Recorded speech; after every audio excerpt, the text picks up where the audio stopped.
दोस्तों, देश के जो वीर जवान पूर्व सैनिक हैं, उन्होंने भले 1 महीना पूरा कर लिया हो, लेकिन अभी तक सरकार से कोई संज्ञान आना यहाँ पे नहीं दिख रहा है। क्या समस्या आ रही है आखिरकार बीच में? और हम बात करते हैं मीडिया की, जो देश का चौथा स्तंभ होती है, वो भी कहीं ना कहीं दूर दूर तक नहीं दिखती है। यहाँ से 50 मीटर की दूरी पर ही संसद भवन है, लेकिन इनकी आवाज को क्या समस्या हो जाती है कि जब यहाँ से संसद भवन की दूरी कितनी 50 मीटर है ना, तो आपकी आवाज क्यों नहीं पहुँच पा रही है? 1 महीने से ऊपर हो गया है। अब ये तो सरकार जाने आवाज क्यों नहीं सुन रही हमारी। हमने तो 20 फरवरी को सरकार को हमारा संख्या बल दिखाया। 2020 का मैच यहाँ जंतर मंतर के ऊपर हमने खेला, सरकार ने देखा, और 3 अप्रैल को फिर हमने पूरे भारतवर्ष में 746 डिस्ट्रिक्ट कलेक्टरों को हमने ज्ञापन दिया है एक साथ। जब हमने पूरा संख्या बल दिखाया हमारा, अब सरकार कैसे मानेगी? वो तो सरकार का मंशा क्या है, हमें क्या पता। हम तो यहाँ बैठे हुए हैं, अब तक हमारे पास कोई सरकार का कोई भी नुमाइंदा अभी तक हमारे पास आया नहीं है, और देखो कब तक आता है। हमें तो आगे कम से कम एक बार पूछ तो ले कि भाई तुम्हारी समस्या क्या है। हम जो अपने जायज़ हक है उनके लिए आए हैं, कोई हमारी नाजायज़ हक है नहीं। जो हमारे छोटे छोटे जायज़ हक है उनके लिए आए हैं, और 70 साल में हम पहली बार हमें पता लगा है, पहली बार हमारी आँख खुली है कि हमारे अधिकारियों ने हमारे के साथ जो छलावा किया है, सरकार को गुमराह किया है, और जवान जैसियों को बेचारे को अंधेरे में रखकर, उनके कंधे पर बंदूक रखकर अपना हक ले गए, और जवान को रोड पर छोड़ गए दर दर की ठोकर खाने के लिए। अब सरकार कब हमारे से आकर मिलती है, ये तो सरकार जाने। हम तो अपनी जगह पर बैठे हुए हैं अभी।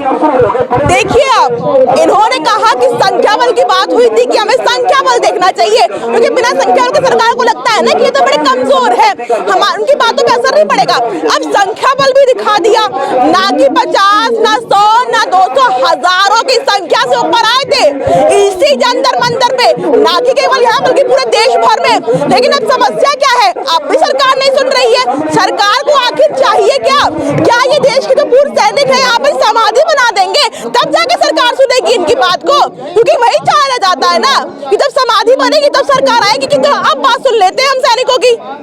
क्या लगता है सर, यही बात है ना कारण? तो ऐसा है, हम तो एक सीधे साधे पूर्व सैनिक हैं, अनपढ़ सैनिक हैं, और अब हमारी जो आने वाली पीढ़ी है वो अफसर के बराबर पढ़ाई कर रही है। ठीक है, उनको कमीशन नहीं मिला, पर एजुकेशन तो उनके बराबर है। अब ये आने वाली पीढ़ी सहन नहीं करेगी ये चीज़ें, और हम चाहते हैं कि सरकार जल्दी से जल्दी इसके बारे में संज्ञान ले ले, नहीं तो हमारी संख्या बल आगे आगे बढ़ती जा रही है, सरकार को भारी पड़ेगा फिर। अरे क्या ये अगर पढ़े लिखे नहीं है, क्या इन्होंने देश की सेवा नहीं करी है? क्या ये बॉर्डर पे जाकर के लड़े नहीं है? क्या इन्होंने धूप में पसीना नहीं बहाया है? क्या इन्होंने अपना खून नहीं बहाया है? क्या इनके इनकी रगों में देश के लिए खून नहीं दौड़ता है? समस्या कहाँ पे आ जाती है? समस्या कहाँ पे जाती है? समस्या तो ये सरकार ले रही है। हम तो अपने यहाँ बैठे शांति प्रिय धरना दे रहे हैं। हम यहाँ पर कोई भाई आगजनी नहीं कर रहे, कोई और नहीं कर रहे, अपने शांति प्रिय बैठ कर हम अपना वो सरकार को जगाने का कार्य कर रहे हैं। बाकी सरकार की मर्जी क्या करती है क्या नहीं करती। तो अब क्या लगता है कि अब जो पूर्व सैनिक है इन्हें अब कोई और रणनीति बनानी पड़ेगी, क्योंकि ऐसे तो दाल गलने वाली है नहीं। क्यों सर, कोई और बात बनानी पड़ेगी ना, क्योंकि इतने टाइम से हो गया है, कोई बात तो आपकी सुन नहीं रहा, रणनीति तो कोई और बनानी पड़ेगी। मैं एक छोटे में बता देता हूँ, आप लोग थोड़ा मदद कीजिए। भारत के अंदर इंडियन आर्मी को ऑफिसर आर्मी बना दिया है गुलामों। आज देश के अंदर हम बैठे ये नहीं, घरों में भी बैठे हैं। हमारे साथ भेदभाव तो पहले भी होता रहा था, लेकिन इस बार तो हद पार कर दी। इसलिए यही लोग नहीं जो गांव में बैठे हैं, घर में बैठे हैं, वो लोग भी तय कर चुके हैं कि या तो हमारे साथ न्याय करो, नहीं करोगे तब तक बैठे रहेंगे, नहीं बैठे रहेंगे तो फौज में इस अंगुली से टाइगर दबा के दुश्मनों को मारते हैं ना, आने वाले समय में ये अंगुली टाइगर दबा के सरकार को मारेंगे, मशीन पे मार के। सरकार और सरकार का मीडिया, आप लोग ने सरकार का मीडिया दलाल अगर हमारी आवाज सुनते हो पहुंचाओ कि रेवाड़ी से हम लोग मोदी को कुर्सी दे सकते हैं और सैनिकों पे तुम भ्रष्टाचार करोगे तो कुर्सी छीन सकते हैं। हम सैनिक खड़े हुए, ये मत मानना हम हमारे लिए खड़े हैं। इस देश में भ्रष्टाचार खत्म अब होगा। हम कहते हैं बंद करो फौज की तनख्वाह, सबकी बंद करो, नेताओं की इनकी बंद करो। भाई क्यों अन्याय कर रहे हो?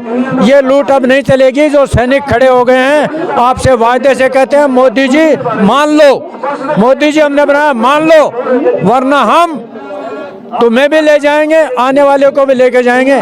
ये देश किसी के बाप का नहीं है। देश की रक्षा हम करें और खाए कोई और, रक्षा हम करें, लाभ कोई और ले जाए। मैं तो आपका धन्यवाद दूंगा, आप आवाज उठा रहे हैं जनता की। वो दूसरा मीडिया वाला कुछ दे नहीं रहे हैं।